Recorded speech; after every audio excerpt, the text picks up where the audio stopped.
Votre appel a été mis en attente.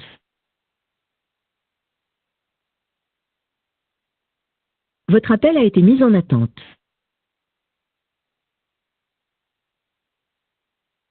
Votre appel a été mis en attente. Allô? Entendez? Allô? Oui, est-ce que vous m'entendez? Allô? Oui? Oui, bonjour. Excusez-moi de vous déranger. Cyrielle Sadani, je vous appelle comme convenu par rapport à ma thèse.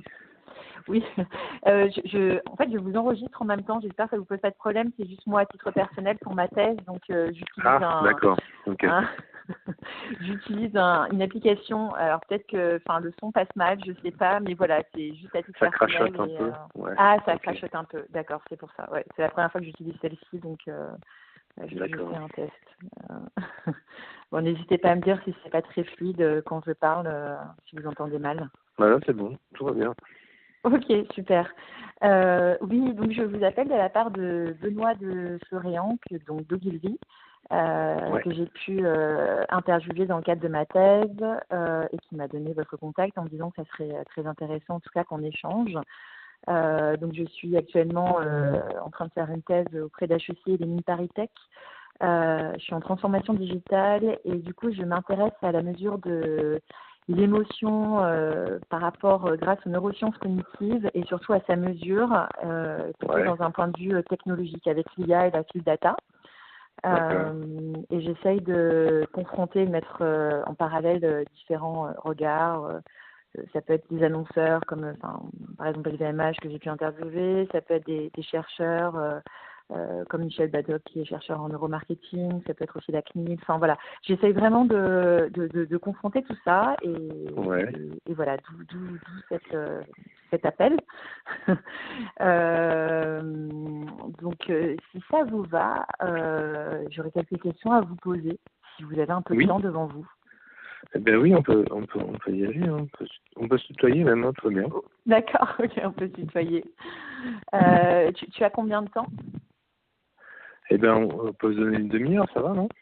Ok, très bien. On va faire en sorte que ça tienne. Ouais, mais on peut s'appeler en plusieurs fois. Enfin, je sais pas.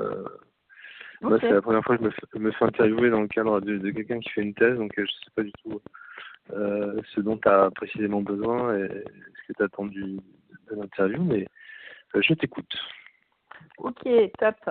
Alors, je vais juste mettre en haut-parleur, comme ça me permettra de prendre des notes en même temps, en espérant que le son soit bon. C'est bon, est-ce que tu m'entends? Oui, je t'entends très bien. Ok, bon, super. Alors, généralement, je procède en entretien semi-directif. C'est-à-dire que je vais poser des questions assez vastes et je laisse parler la personne parce que, moi, mon objectif, c'est pas d'apporter quelque chose, mais c'est juste, de laisser parler et puis d'ouvrir un dialogue, en fait. Donc, à la limite, ce qu'on peut faire, c'est que peut-être je vais te laisser te présenter, me dire ce que tu fais. Et rapidement, de Fiction Lab, bon, j'ai regardé, hein, je me suis quand même renseignée, mais voilà, c'est intéressant quand même d'avoir ta présentation. Et puis, après, je te poserai quelques questions assez vastes au sujet de ce que vous faites en neurosciences cognitives par rapport aux émotions. Ce qui m'intéresse, c'est d'avoir aussi quelques cas d'usage, donc des exemples d'implémentation. Et aussi, ce qui m'intéresserait, c'est de savoir en fait comment vous mesurez ça via quelle technologie ou via quelle analyse et quelles sont les limites, les opportunités, des questions vraiment assez larges. Ouais, d'accord. Ce qui est intéressant, c'est que le projet de Fiction Lab a été initié par quelqu'un qui est un médecin neurochirurgien qui s'appelle Patrick Georges et qui est quelqu'un d'assez proche de Michel Badoc. Donc je pense que c'est marrant. Peut-être qu'il t'en a parlé, non? Oui. Alors, parce qu'il m'a donné plusieurs exemples. Il m'avait parlé aussi de Titanic, il m'a parlé d'Avatar, il m'a parlé pas mal de trucs.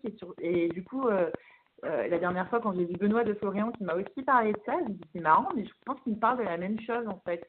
Et c'est quelques personnes comme ça. En fait, le monde est assez petit, je me rends compte par rapport à ce sujet-là.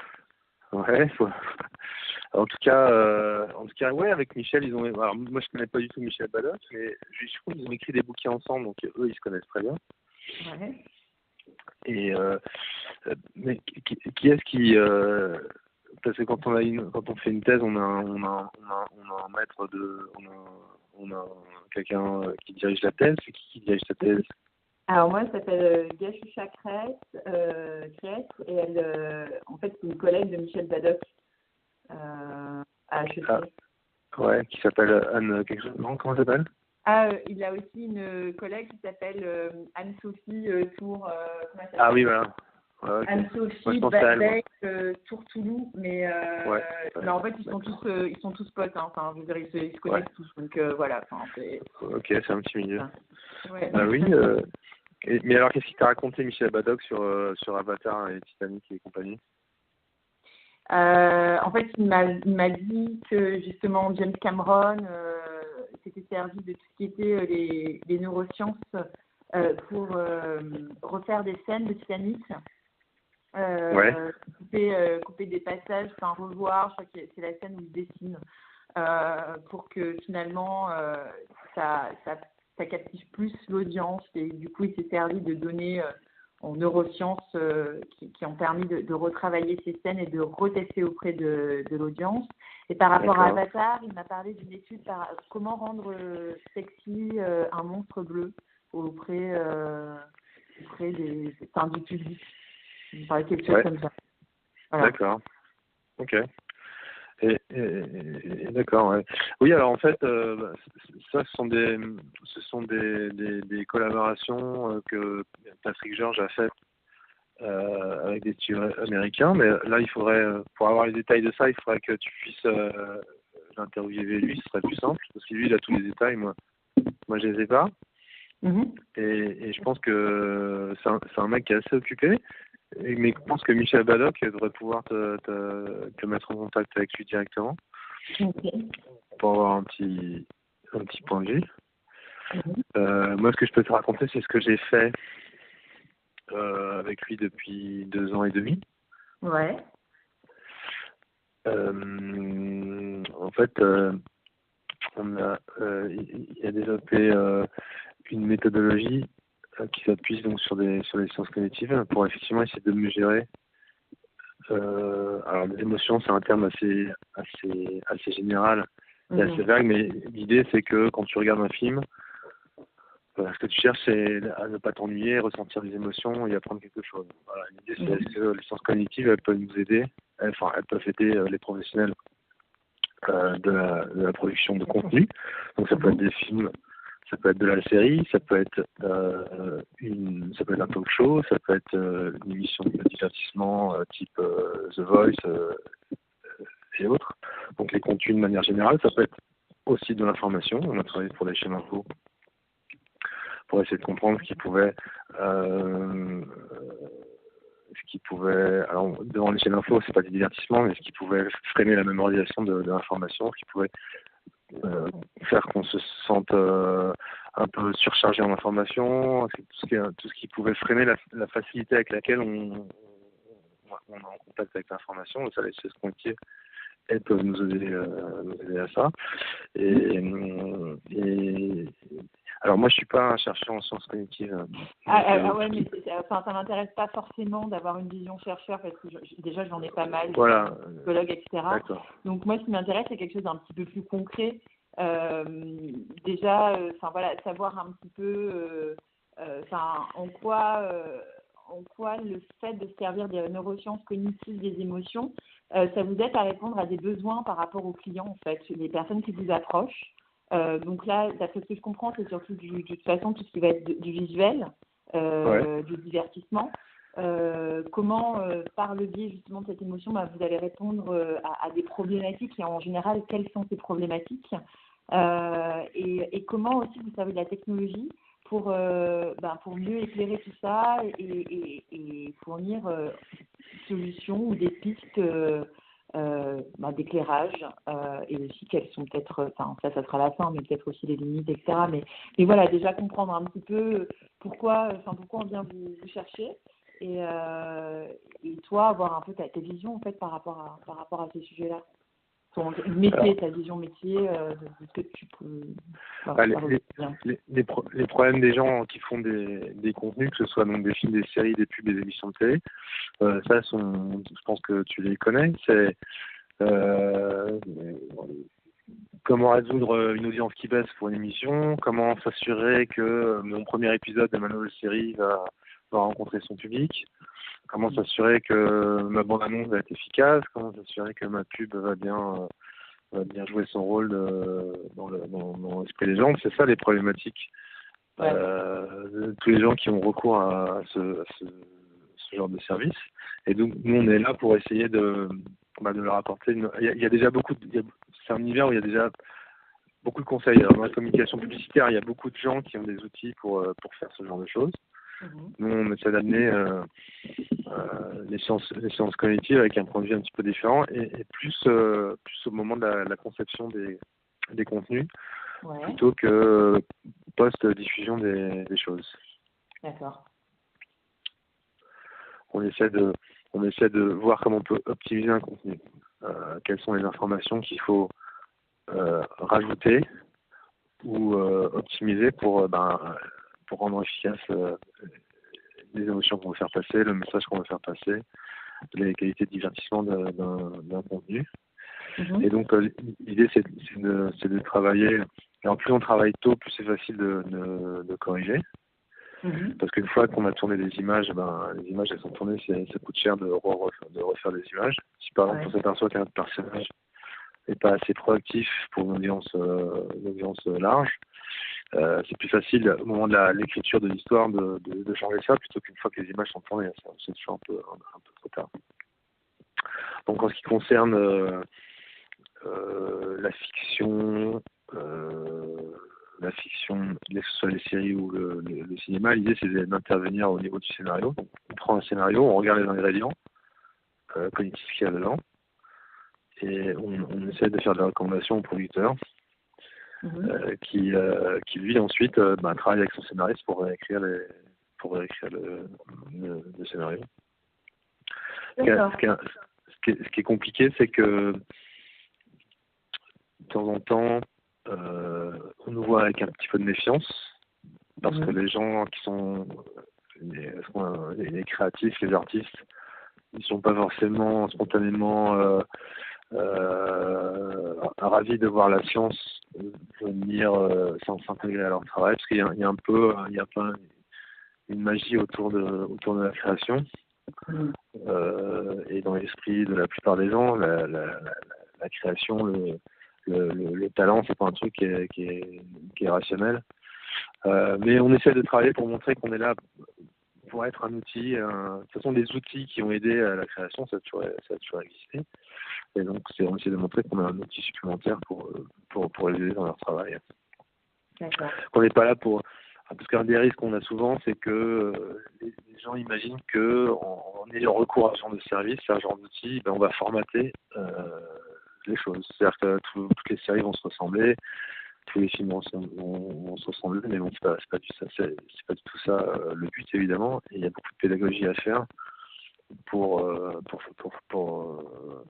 pour amener les artistes et les créateurs à intégrer ces nouvelles approches dans leur travail. D'accord.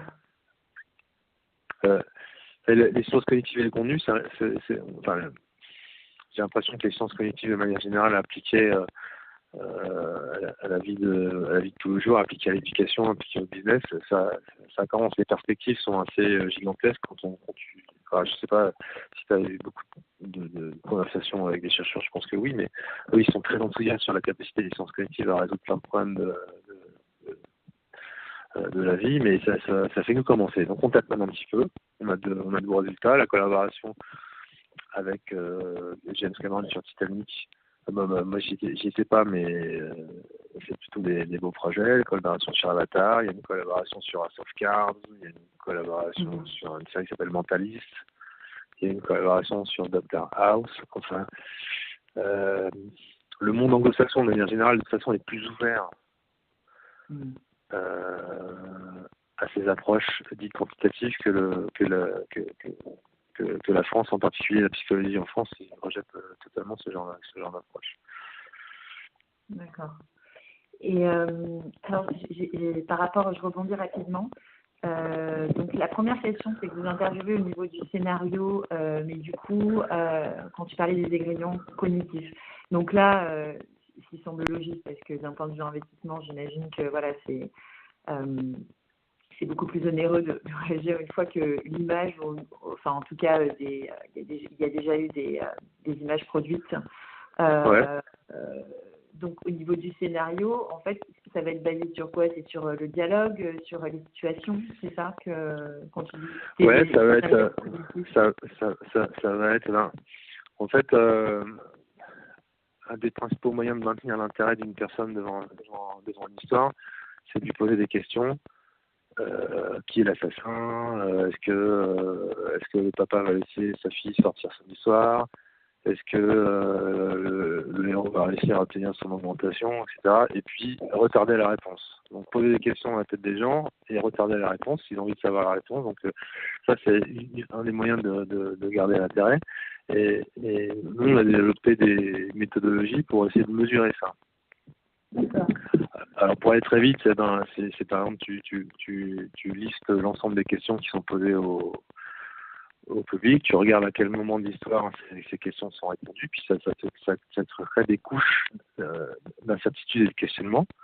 Voilà, et quand un contenu quand tu fais l'exercice sur des contenus qui ont bien marché, tu t'aperçois que ce niveau d'incertitude de questionnement, il fait comme une belle montagne, et il y a un pic un peu dans le dernier acte de l'histoire, avant qu'on réponde à toutes les questions et que ça redescende. Donc ça, c'est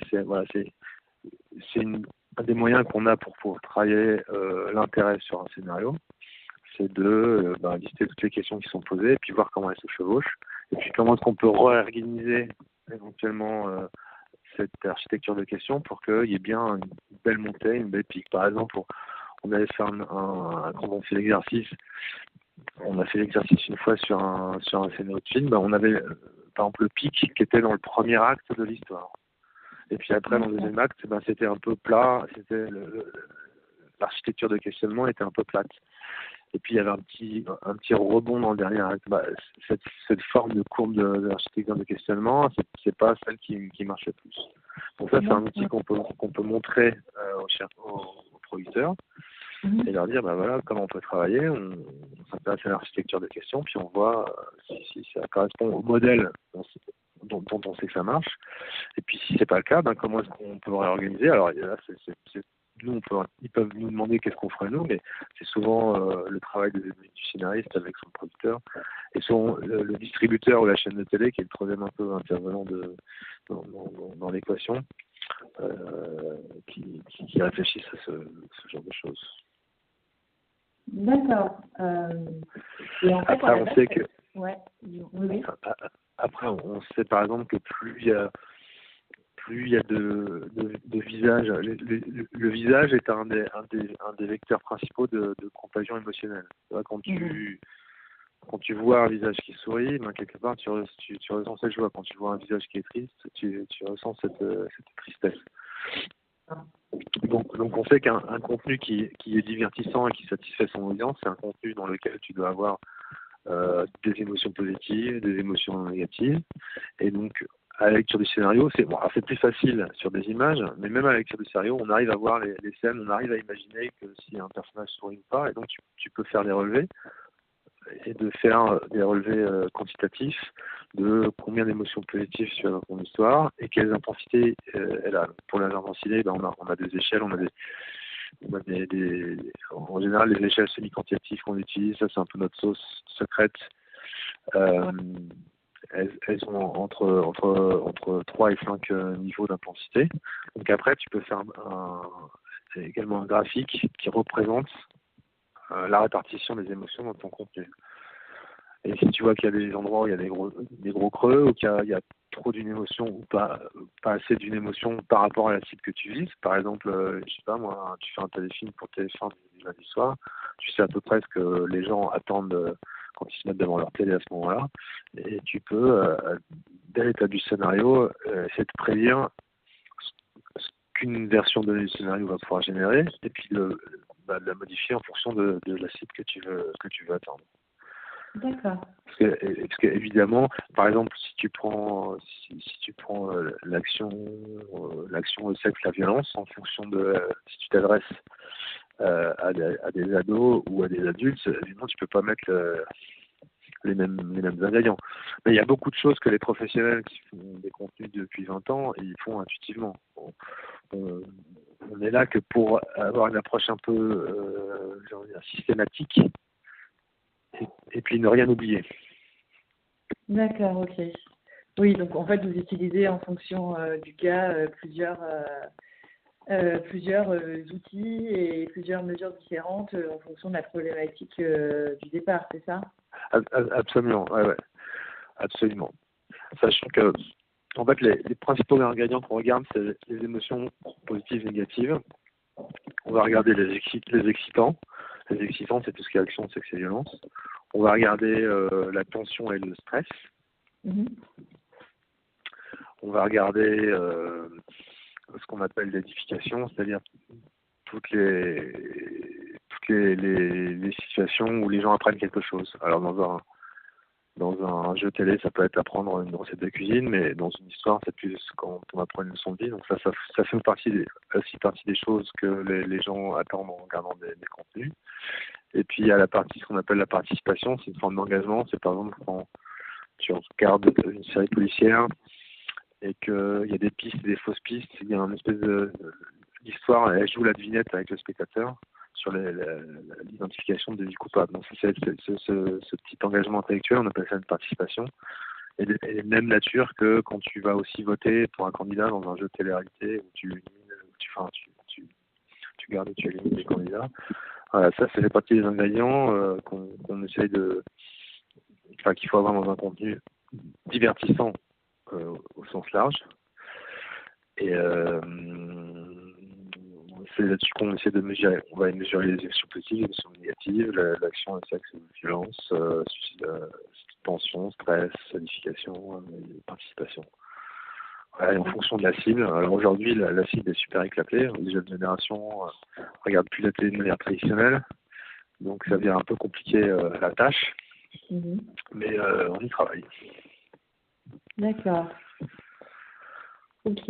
Et du coup, la technologie, vous l'utilisez comment? Parce que aujourd'hui, c'est vrai que dans la mesure des émotions, on peut trouver de l'eye tracking, du facial coding, ouais. ou même d'un point de vue électrodermal, etc., des données internes qui sont corrélées après à des algorithmes, des choses comme ça. Vous servez de quoi et comment ça vous aide?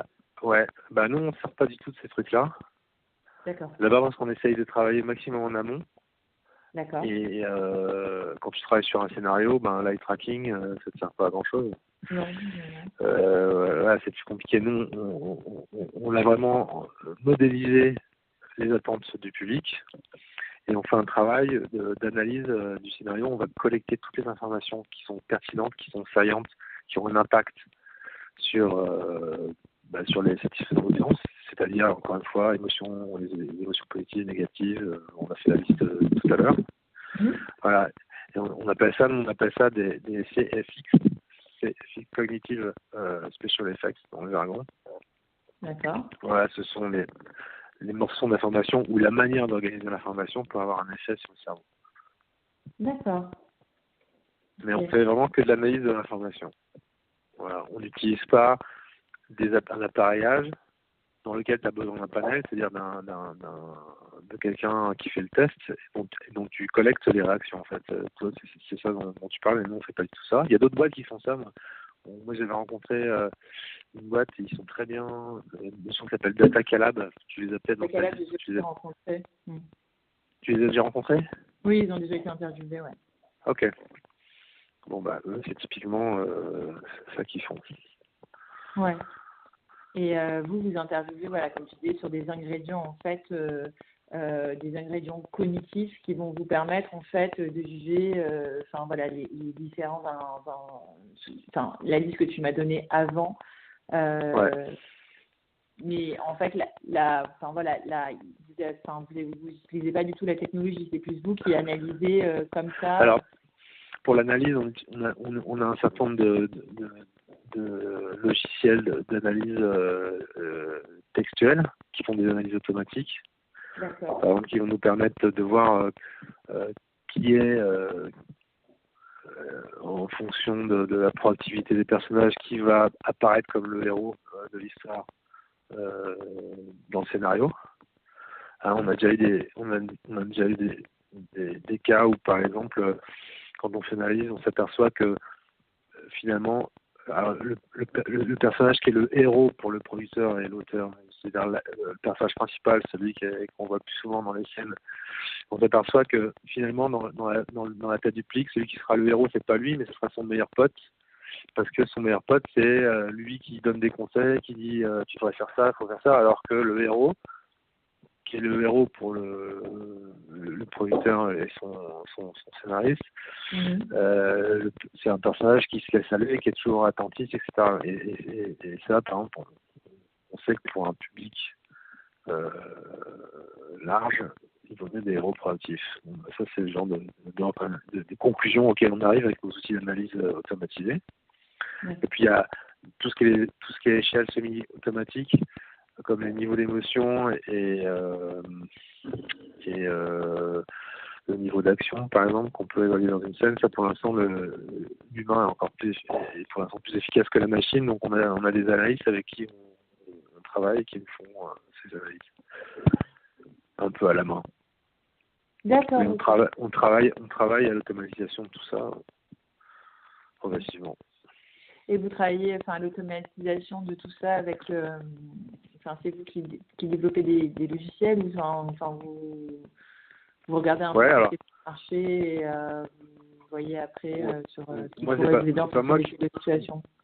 Ouais, c'est pas moi qui travaille sur cette partie-là, c'est plutôt Patrick. Donc si tu as l'occasion de l'interviewer, il pourra t'en dire un petit peu plus. Mais ouais, l'idée c'est ça. Pour l'instant, on a quelques outils d'automatisation et puis on a une grande partie des outils qui sont de l'analyse faite par des humains. D'accord. Et quand je parlais justement de tout ce qui était logiciel d'analyse textuelle, par rapport au héros ou quoi que ce soit, comment ça se passe en fait? Il va analyser, parce que par exemple, récemment j'ai vu IBM Watson, qui est l'entité cognitive d'IBM, et eux ils ont pas mal de logiciels qu'ils ont développés. Donc il y a un truc qui s'appelle par exemple Personality Insight, qui va dire en fait via du texte n'importe quoi, mais le tweet d'Oprah par exemple, c'est une personne sociable, machin, émotions positives, émotions négatives, etc. qui en ressort, ou via aussi d'autres logiciels qu'ils ont développés où ils vont faire une analyse sémantique et ils vont pouvoir un peu, pareil, voir quelles sont les émotions positives et négatives. Est-ce que c'est un peu pareil ou pas du tout? Écoute, je connais pas bien l'outil chez Watson, mais l'idée, c'est un peu ça aussi, c'est de. Alors, c'est-à-dire que effectivement, dans les mots qui sont utilisés par les personnages, on arrive à détecter des émotions. Et il y a beaucoup de choses qui passent plus par la compréhension du contexte. Et donc, pour l'instant, on a besoin de. Il y a par exemple tout ce qui est. On sait que par exemple, l'ironie. Ouais. Moi, je me souviens très bien d'avoir discuté avec des gens qui font de l'analyse de verbatim pour des marques. Et par exemple, quand ils analysent des commentaires de clients sur le site sur la page Facebook de Decathlon, et que quelqu'un dit bravo Decathlon, j'ai été livré 3 semaines en retard. Pour l'instant, l'intelligence artificielle, elle dit un bravo, elle considère que c'est plutôt un commentaire positif. Alors que toi et moi, on sait immédiatement que c'est de l'ironie. C'est-à-dire que la personne, elle dit voilà. Là, pour l'instant, les intelligences artificielles qui font du NLP, la Natural Language Processing, elles sont pas très très bonnes pour détecter ça. Elles sont bonnes pour plein de trucs, mais pas pour ça. Donc c'est pour ça que et une histoire, c'est bourré de choses comme ça. Ouais. Pour l'instant, on a encore besoin d'être humain pour aller plus vite.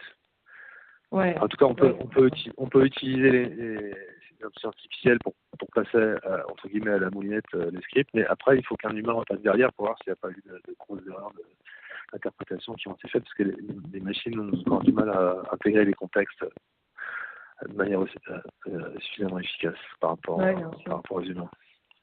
Voilà. Ok. Et là, si on parle du futur, par exemple, c'est quoi que tu peux percevoir, en tout cas, dans l'évolution, justement, de ce que vous faites, et aussi d'un point de vue peut-être innovation. Voilà. Est-ce que tu vois des choses qui sont en train de se profiler, ou je sais pas, des demandes d'annonceurs, ou même d'un point de vue culture, mentalité, enfin, je sais pas. Qu'est-ce que tu vois venir, et quels sont ces changements que tu peux percevoir? Voilà. Je trouve que l'univers de la publicité est beaucoup plus ouverte à l'arrivée de ces nouveaux outils pour travailler à la création de contenu. Ouais. L'univers de la fiction, que ce soit les séries télé, encore plus le cinéma, est un petit peu réfractaire. Ils ont l'impression que pour l'instant ils ont peu besoin, ils y arrivent très bien tout seuls. Même si, paradoxalement, il y a beaucoup de contenus qui sont des échecs, parce qu'il y a une tradition de l'artiste créateur qui est encore très forte. En tout cas en France, je crois que dans le monde anglo-saxon, ils sont plus ouverts. Moi, je sais qu'on on était passé avec Patrick, on est allé au MIPCOM il y a quelques années. On avait donné une conférence sur ça, sur nos outils. Et en sortant de la conférence, on avait les Anglais, les Hollandais ou les Américains qui étaient intéressés et qui voulaient voir, mais est-ce que ça marche vraiment, est-ce que ça marche vraiment. Et puis on avait des Français qu'on pouvait rencontrer à la sortie de la salle qui nous disaient et la place de l'auteur dans tout ça, est-ce que ça va pas formater, voilà. C'était vraiment deux discours complètement. Il y avait les gens qui venaient du monde anglo-saxon, et puis de l'autre côté la France et la politique de l'auteur qui reste quand même quelque chose d'assez ancré dans les mentalités, dans le mindset, comme on dit. Ouais. Même si, alors, les gens qui ont beaucoup de bouteilles sont plus réfractaires, mais je pense que les jeunes sont moins fermés à ce genre de nouveaux outils. D'accord. Mais vraiment, l'idée, c'est de réduire le risque. C'est-à-dire que pour un producteur, c'est de réduire le risque de ne pas trouver son audience, de ne pas trouver son public, d'être un échec commercial. Et puis moi, historiquement, je viens de la production audio. Bah oui, j'ai pas parlé de moi en fait. Au départ, non, mais j'ai une formation d'ingénieur télécom, mais j'avais envie de bosser dans le cinéma, donc en sortant de cette formation, j'ai bossé comme technicien sur des films pendant une dizaine d'années. Puis après, pendant 8 ans, j'ai envie d'aller dans les endroits où les projets décident, donc je suis allé bosser chez un producteur, faire du développement. Voilà, et puis après, ce producteur, qui est un producteur indépendant, a rejoint un groupe qui est en train de se constituer, qui s'appelle Fédération Entertainment, qu'on connaît parce qu'ils ont produit Marseille, la première série de Netflix en France. Ouais. Voilà, c'est dans ce cadre-là que j'ai rencontré Patrick Georges, qui essayait de développer cet outil, et moi ça m'a plu. J'ai essayé de faire un petit bout de chemin avec lui, donc ça c'est mon parcours. Et dans la période où je faisais beaucoup de développement, moi j'ai beaucoup souffert avec les auteurs du fait que voilà, on pouvait développer pendant plusieurs années une histoire, et puis qui était bien à 80%, mais il manquait toujours 20%, et qu'on n'arrivait pas à trouver ce qui manquait dans ces 20% pour que après tout le monde soit emballé. Et moi, ce qui m'a intéressé dans ces nouvelles approches, c'est est-ce qu'on a un moyen de monde d'aller trouver ce qui peut permettre de débloquer ces derniers 20% pour que la sueur et le sang investi dans un projet soit récompensé. Ouais, non, mais je comprends. Ok. Et tu vois aussi après, par rapport, on parle de technologie, tu vois des choses aussi qui pourraient venir, en tout cas, vous aider dans ce domaine-là, dans le futur.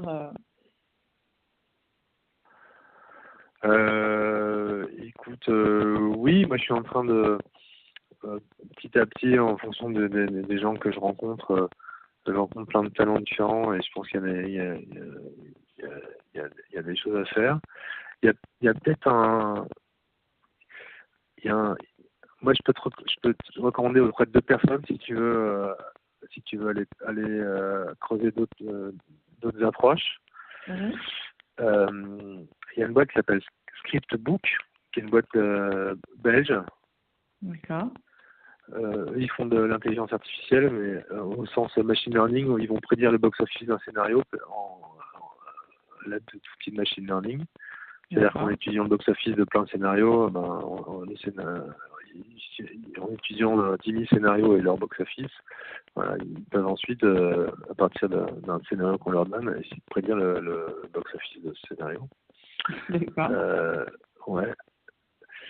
Et donc ça, c'est une boîte qui a été fondée par une jeune fille qui s'appelle Navira, qui est très sympa, qui est qui est anglophone. Sinon, il y a un Américain qui s'appelle Yves Berquist. Enfin, non, pas américain, c'est un mec qui vit aux États-Unis, mais qui est français, et qui travaille en fait, il s'occupe de l'intelligence artificielle dans le labo financé par l'université américaine, qui est l'université des studios des studios américains à Hollywood. Et donc, il travaille beaucoup sur le sujet aussi d'intelligence artificielle. Sur les contenus, ça peut être des gens intéressants qui sont un peu plus techniques et qui ont des visions un peu anglo-saxonnes du truc, parce que je sais pas si dans les gens que tu as rencontré essentiellement des Français ou tu as rencontré aussi dans l'étranger. Pour des raisons de logistique, je suis plutôt restée côté français. Après, j'étais au début pas mal à Amsterdam où j'ai pu interviewer 2 personnes, mais c'était plutôt des speakers dans la relation émotion, mais entre les hommes et les machines. Donc c'est un peu différent. Ouais. Et du coup voilà, mais c'est vrai que, ça peut être, en tout cas, ce qui m'intéresserait, ça serait de traiter un cas d'usage dans le domaine du divertissement et de l'audiovisuel. Donc ouais, why not carrément. Enfin, de toute façon, moi je suis preneuse, qu'à chaque fois il y a des choses nouvelles et des nouvelles perspectives qui ressortent de chaque interview. Donc ouais, carrément, si tu as des contacts, je suis preneuse dans tous les cas. Ouais. Alors, moi, sur les cas d'usage, sur ce que je peux te révéler, moi, je peux pas prendre on est sous confidentialité pour plein de choses. Ouais, pas de souci. Donc, je peux pas prendre la liberté de parler spontanément. Peut-être avec Patrick, lui pourra plus facilement te parler de certains cas, en particulier les cas avec les studios américains sur lesquels il a bossé. Moi, je peux pas parler en son nom à ce niveau-là. Ouais, non, pas de souci. Ouais, carrément. Oui, si pareil, si je peux aussi peut-être un petit, l'approcher et puis voir si on peut un peu échanger là-dessus. Après, il y a aussi la possibilité avec ma thèse de faire signer une clause de confidentialité, mais oui, non, ça c'est pas du tout un souci. Je l'ai fait aussi pour LVMH, pour certains cas d'usage où voilà, ils n'avaient pas forcément envie de voilà, donc je peux aussi dire. Pas citer le nom du film parce que des fois justifier une situation globale, générale, pour offrir un peu une perspective, juste montrer la perspective globale en fait, mais pas aller dans le détail ni dévoiler de quoi il s'agit en fait. D'accord. Voilà. Mais qu'est-ce que tu veux faire après ta thèse? C'est quoi ton objectif derrière? L'objectif derrière ma thèse. Ouais. Non, en fait, moi à la base, je viens du marketing digital, donc j'ai bossé pendant longtemps dans le marketing digital. J'ai repris mes études il y a 2 ans et demi, du coup, pour cette formation de transformation digitale. Ce qui m'intéressait, c'est le côté humain en fait, et relations justement entre l'émotion, neurosciences, et comment on peut combiner ça avec les nouvelles technologies.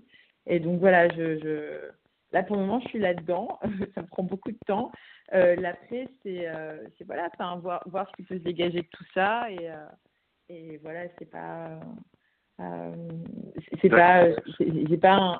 un objectif très précis là pour le moment. Surtout, c'est-à-dire que ouais.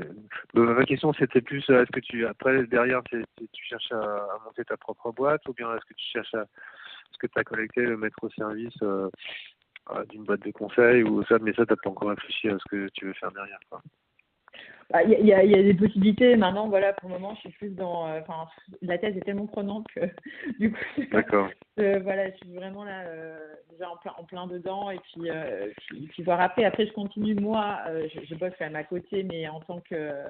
Enfin, j'ai gardé, mais je suis en mode plutôt freelance conseil, mais pour ce que je faisais avant, c'est-à-dire du social media, tout ce qui est stratégie, etc. Donc, je garde ce truc à côté, mais voilà, j'avance et puis on verra bien. Ok. J'ai pas d'objectif précis pour le moment. D'accord. Donc toi, c'est vraiment, ta thèse, c'est axé sur les cas d'usage, quoi, pas tellement sur la théorie, c'est ça que tu veux. Ah non. Non, c'est que là, à ce niveau-là de ma thèse, en fait, j'ai été beaucoup justement dans rencontrer des chercheurs, des psychologues, voilà, et après j'étais plutôt dans une collecte des besoins aussi par rapport au métier. Et en fait, là, ma thèse, ce que je compte faire, c'est dans une dernière partie, traiter des cas d'usage en mode design thinking, c'est-à-dire essayer de voir, en fait, parce que le sujet de l'émotion appliquée au digital, c'est très vaste.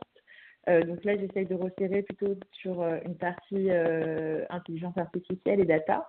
Mais voilà, j'ai quand même une première partie qui parle des neurosciences aussi. L'émotion, c'est quoi l'émotion?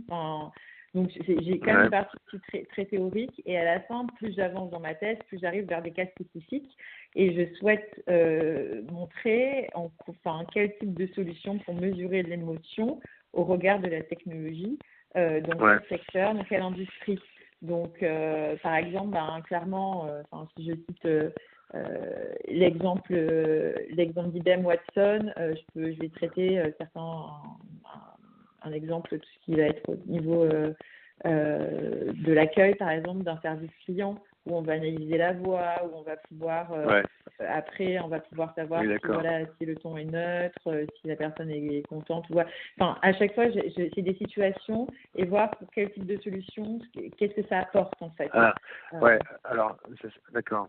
Alors nous, on essaye, effectivement, je vois très bien. En fait, ce que fait Watson, c'est d'essayer ce que font aussi la boîte que j'avais rencontrée qui s'appelle Proxem, là, qui essaie d'analyser les données clients, effectivement, c'est de détecter dans la production des autres, donc dans la data, de l'émotion. Nous, notre approche, c'est comment on organise l'information pour en générer chez la personne qui regarde le contenu. D'accord, c'est deux. C'est pas pareil, mais c'est intéressant d'avoir en tout cas. C'est deux approches différentes. C'est pas le même. En gros, c'est pas le même métier, quoi. Parfois, ça se rejoint, mais on n'a pas les mêmes objectifs. Ouais, d'accord. Ça fait partie, en tout cas, de tout ce qui va être au niveau du neurosciences, tout ce qui va être autour du cognitif et du coup lié à l'émotion. Mais voilà, c'est pas pareil. C'est pas la même manière de procéder, mais c'est intéressant de savoir aussi qu'il y a cette possibilité du coup en amont. Que vous travaillez plutôt sur de l'amont également. Nous on travaille sur ce qui provoque l'émotion, et voilà, on peut travailler à détecter l'émotion dans les traces que les gens laissent sur la toile. Ok. Eh ben, ça marche. Est-ce que tu avais d'autres questions? Pour le moment, non. En tout cas, merci beaucoup. Je me permets de revenir vers toi si j'ai d'autres questions. Ça peut arriver. Oui, tu peux. Essaye de voir avec Patrick. Ouais, c'est possible d'avoir son email. C'est lui qui peut s'autoriser à. Essaye de voir avec Michel Badoc. Ok, ça marche. Ouais, je pense que lui, ça sera un bon tuyau. Parce que moi, Patrick, j'ai plusieurs étudiants. Alors c'était pas forcément des docteurs, mais que j'ai croisés, qui m'ont demandé je fais un sujet sur le neuromarketing, et qui essaye j'ai rebranché sur Patrick, mais Patrick c'est pas toujours quelqu'un qui est assez occupé, et donc il ne donne pas toujours son temps. Mais si tu passes par Michel Badoc, ça peut être beaucoup plus efficace, je pense. D'accord, ok, ça marche, j'ai posé la question, pas de souci. Et du coup, Si c'est possible, si tu peux m'envoyer les emails des personnes que tu m'as parlé pour Scriptbook et l'autre personne, au cas où des noms. Après, je peux. Ouais, je t'envoie les deux emails. Alors, je t'écris sur quoi? Je t'écris sur quoi? Pour texto, c'est plus simple. Par texto, ouais, ok, ça marche. Ouais. Ok. Voilà, et puis s'il y a des documents ou s'il y a des choses, je suis preneuse, sachant que il y a toujours possibilité, dans tous les cas, que je fasse une clause de confidentialité également. Mais si tu vois des choses en rapport, en tout cas, n'hésite pas. Et puis moi, je te partagerai ma thèse une fois qu'elle sera terminée également. D'accord. Ok. Voilà. Et puis, avec plaisir. Si j'ai des citations ou des choses comme ça, des verbatim, je rendrai vers toi aussi pour que tu me valides ça, si c'est bon pour toi. D'accord. Et sur la chronologie de ta thèse, du coup, ça doit finir quand? En fait, je me suis mis un fin. challenge. Ouais. En fait, j'aimerais la présenter en avril, mais j'ai la possibilité de la présenter dans un an, sinon. Mais le challenge pour moi, c'est de faire un peu d'aller un peu. Plus tôt. Ouais, ok. Mais voilà, je ne sais pas encore. Je suis ma tutrice, je dois faire un point avec ma tutrice demain, donc j'en saurai plus. D'accord. Ouais. Ça marche. Voilà. Super. Je t'envoie les deux emails et puis tiens-moi au courant et merci. si tu arrives Vous êtes basé à voir en Patrick. Belgique, ou c'est ça Comment? Vous êtes basé en Belgique Non, je suis à Paris, moi. Ah, d'accord, je pensais que c'était en Belgique. Et en fait, Patrick, qui est l'initiateur du projet, lui, il travaille plutôt en Belgique. Il fait avancer les choses en Belgique et moi, je m'occupe de la France. Ah, ok, d'accord. Ouais, mais on se voit pas, on se voit pas au quotidien dans le même bureau. On travaille, on a une relation, on avance ensemble, mais une relation à distance. D'accord. On est des amoureux à distance. Ok, et vous êtes deux à travailler pour la structure ou Ouais, on est deux plus un réseau de cogniticiens, de postdoctorants avec qui on travaille, qui nous font nos analyses, nos rapports, etc. D'accord, ok. Et ça fait combien de temps que ça existe? Parce que si on parle de Titanic, etc., c'est quand même c'est pas récent, mais j'imagine que c'était peut-être pas sous le compte de The Fiction Lab, c'était. Oui, voilà, ça fait partie un peu de l'histoire du projet quand on raconte. Les premières expériences, sinon le projet The Fiction Lab en lui-même, je crois qu'il a commencé il y a 4 ou 5 ans. Et moi, je travaille depuis 2 ans et demi, 3 ans avec Patrick. D'accord, ok. Ok. C'est intéressant en tout cas de. Ouais, c'est vrai que j'ai vu pas mal de choses on a cité Data Lab ou d'autres, mais c'est intéressant, voilà, de cette phase d'amont et d'analyse et vraiment vous êtes vraiment pour le coup vraiment dans tout ce qui est neurosciences et vraiment l'étude de l'émotion, donc c'est intéressant. Oui, absolument. C'est passionnant. Mais le champ est vaste. Alors, je te souhaite un très bon courage pour explorer. Merci, c'est gentil. On reste en contact. Merci beaucoup. Pas de problème. Merci, Cyril. Au revoir. À bientôt. Salut. Ouais, salut.